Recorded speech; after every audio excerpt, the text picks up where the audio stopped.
Hi, my name is Snigdha Nandipati, and I'm the author of A Case of Culture, a book about the cultural brokers of healthcare.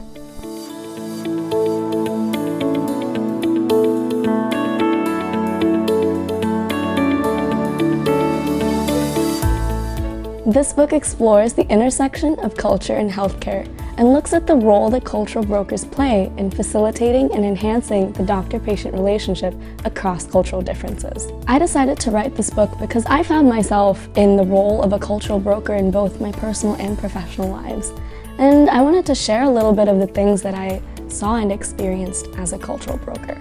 As the daughter of immigrants, playing broker was second nature to me as I helped my family navigate the challenges of living two cultures at once. It wasn't until I entered my current role as a patient advocate that I realized how crucial my experiences were to easing the cultural differences between patient and provider.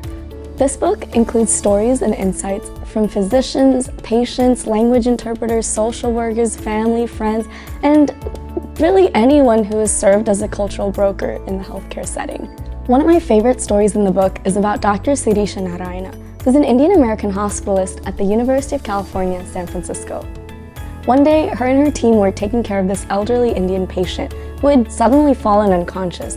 So they were trying to revive her. They were doing a sternal rub, they were calling out her name, but to no avail.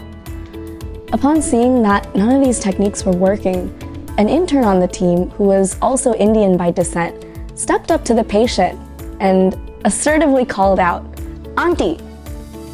To everyone's shock and surprise, the patient woke up and yelled back, "What?"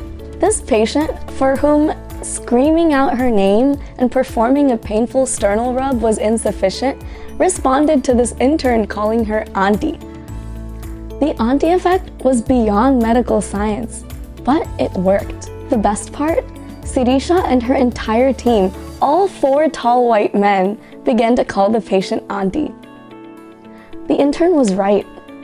Calling her auntie probably helped her realize that she was safe and that she was among her people.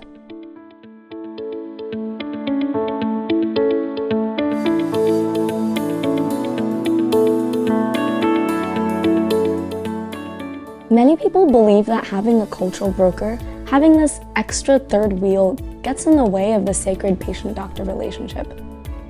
I disagree. I believe that having a cultural broker actually enhances this patient-doctor relationship, and this is the unique perspective I advocate for in my book. The cultural broker encourages the patient to be more open and communicative with their doctor, assuring them that they can and will help the patient achieve their health goals.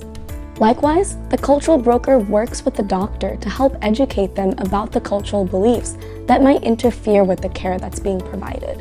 I believe that having someone that the patient can identify with not only helps them feel more comfortable, but also, at the end of the day, improves the quality of care that they receive. The cultural broker is just as important to the healthcare team as is a nurse, medical assistant, social worker, patient advocate, or any other healthcare worker. There's so much data and research out there about the importance of culture and diversity in providing healthcare, but it's the stories of these middlemen that get lost in the fray. So, I decided to write this book about us, the oft-forgotten cultural brokers. You're gonna enjoy this book if you work in healthcare, if you come from an immigrant family, if you've ever tried to help a family member navigate the challenges of Western medicine, if you've ever found yourself straddling between 2 or more different cultures on a daily basis. Additionally, you're gonna love this book if you're interested in learning how individuals adapt healthcare delivery on a micro scale to empower patients from these diverse cultural backgrounds to take ownership of their health. My name is Snigdha Nandipati, and I'm the author of A Case of Culture.